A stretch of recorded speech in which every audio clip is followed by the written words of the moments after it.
Tonight's special segment, Mob Bonanza, how organized crime stands to make a fortune from the building of a home port for the battleship, the USS Iowa.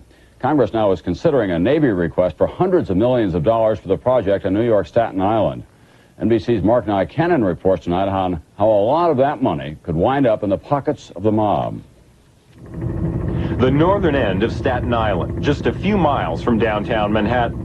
This long-neglected area may be a bonanza for organized crime. That's how federal and state investigators describe it. Here's why. The Navy wants this for a home port, where the battleship Iowa and its fleet of supporting warships can dock for repairs and maintenance. The investigators say the mob, too, favors the home port. From the ground up, mob-controlled unions will be involved in every phase of the construction.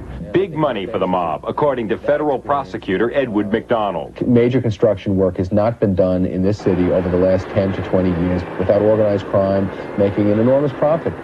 The Navy says that it would cost $370 million to build the home port. Federal investigators estimate that contractors would pay at least $60 million of that money to mob-dominated union bosses. The investigators say that the payoffs from the contractors would buy labor peace at the work site. They say the money would go to several notorious New York mafia families. The Genovese organization, run by Anthony Fat Tony Salerno. In March, he was arrested and charged with running a criminal enterprise involved in extortion, bid rigging, gambling, and murder. Federal and state investigators say that he controls Teamster Local 282, which handles almost all the trucking for construction projects in New York City. Another big crime family, the Gambinos, would also cash in.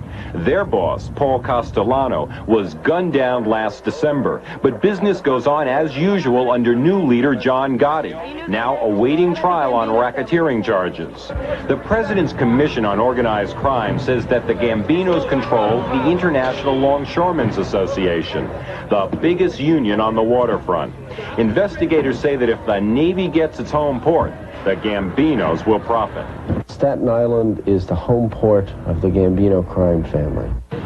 The home port would be built largely of concrete, and the concrete industry in New York City is controlled largely by mobsters, according to these federal indictments.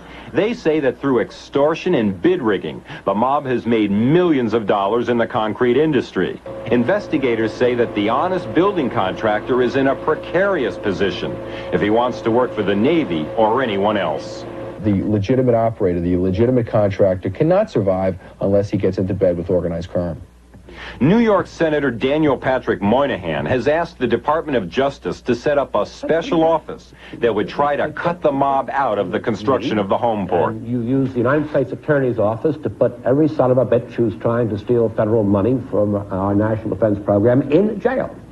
But investigators say that's probably impossible because the New York construction unions are so thoroughly dominated by organized crime.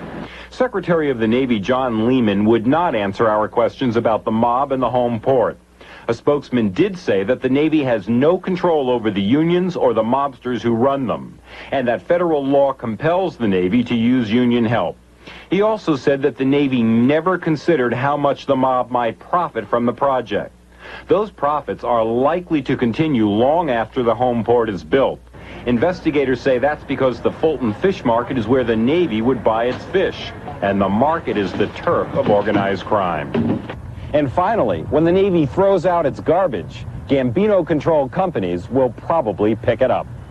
Mark Nycanen, NBC News, New York.